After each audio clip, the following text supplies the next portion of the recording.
I even doing a wrap-up if I don't even know how many books I read in January?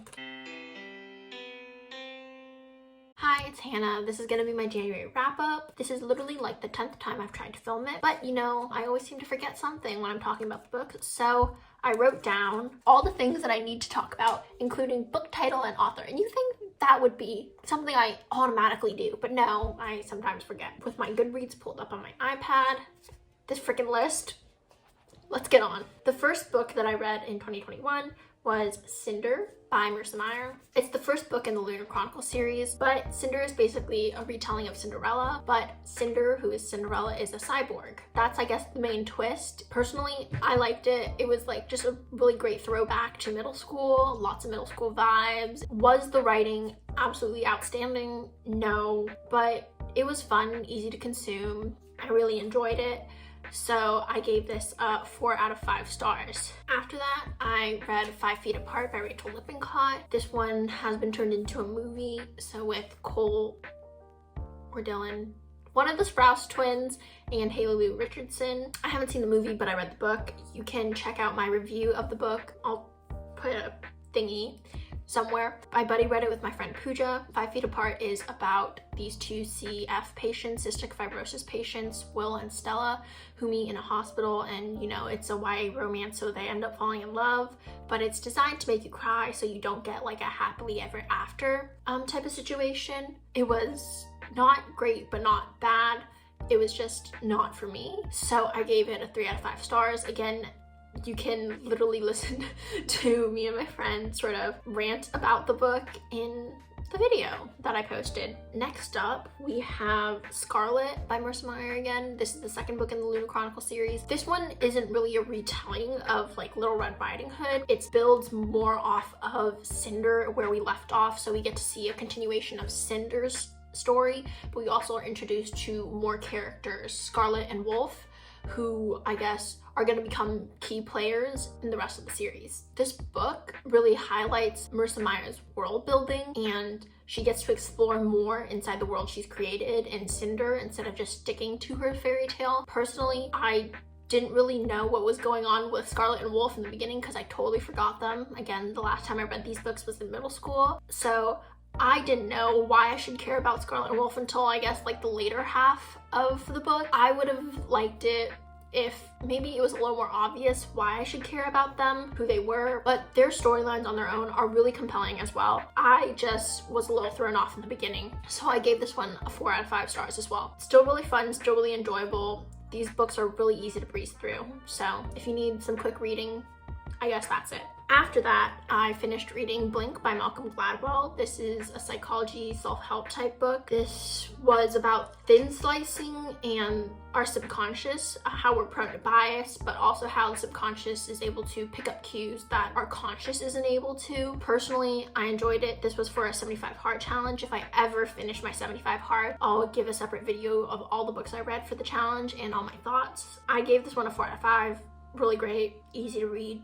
It wasn't like too dense for me to understand, but I learned a lot. After that, I read Skullduggery Pleasant, which is the first book in the Skullduggery Pleasant series by Landy. I had never read the Skullduggery Pleasant series, so even though this is like middle grade, this is not a throwback for me. This is something new. Skullduggery Pleasant is about this 12-year-old named Stephanie and Skullduggery, who is a skeleton detective, and sort of their pairing, and they like sort of solve crimes together in this magical world that I guess Stephanie didn't really know existed until after her uncle's death and she inherited all his stuff. I loved Skullduggery Pleasant. The banter, the humor, Skullduggery and Stephanie are so sassy.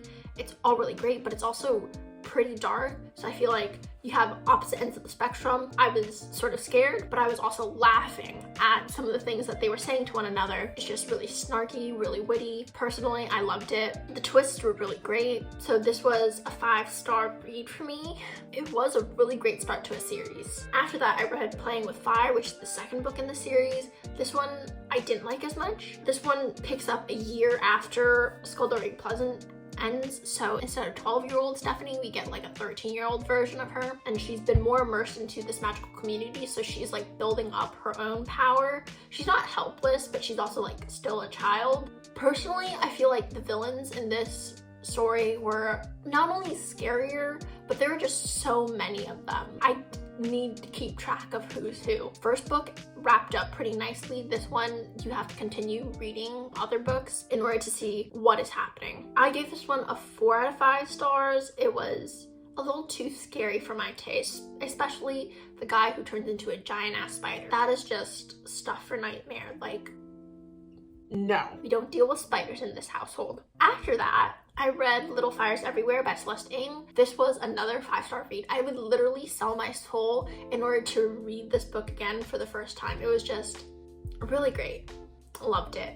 It's slow burning. It's like the suspense is like building, and I got all these anxiety tingles. It was amazing. Little Fires Everywhere is about these two moms, Elena Richardson, who is like affluent, white, upper middle class, and Mia Warren. She's a little more artsy, like mysterious, doesn't live by the rules and everything. So we see these two characters and we get to explore their growth and like their backstories as this custody battle of a white family trying to adopt this Chinese baby sort of just tears apart the community. We get to explore motherhood, race, class, and like order or disorder. So it was just a lot to think about, and I love Celeste Ng's writing.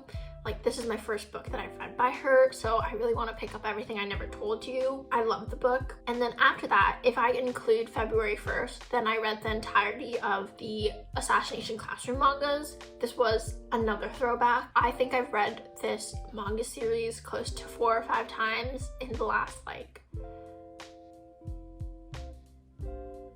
4 or 5 years, so at least once a year. I've also watched the anime like 3 times. Assassination Classroom is about this, I guess, monster who is threatening to like blow up the earth.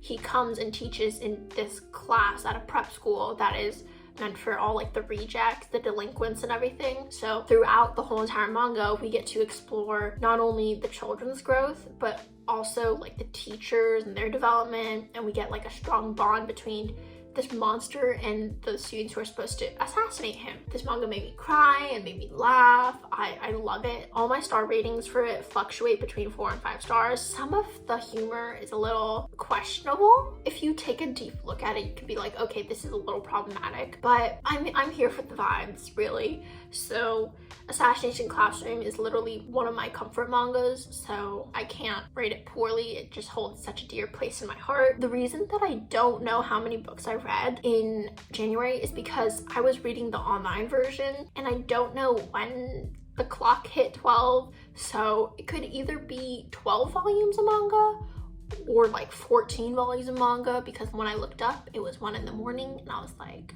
damn, don't know where I was. If I just include the whole entire Assassination manga, because I finished on February 1st, then we're all good. Overall, January was a great month for reading. I had a lot of great reads. I had 2 5-star reads that I really enjoyed. Nothing under 3 stars too.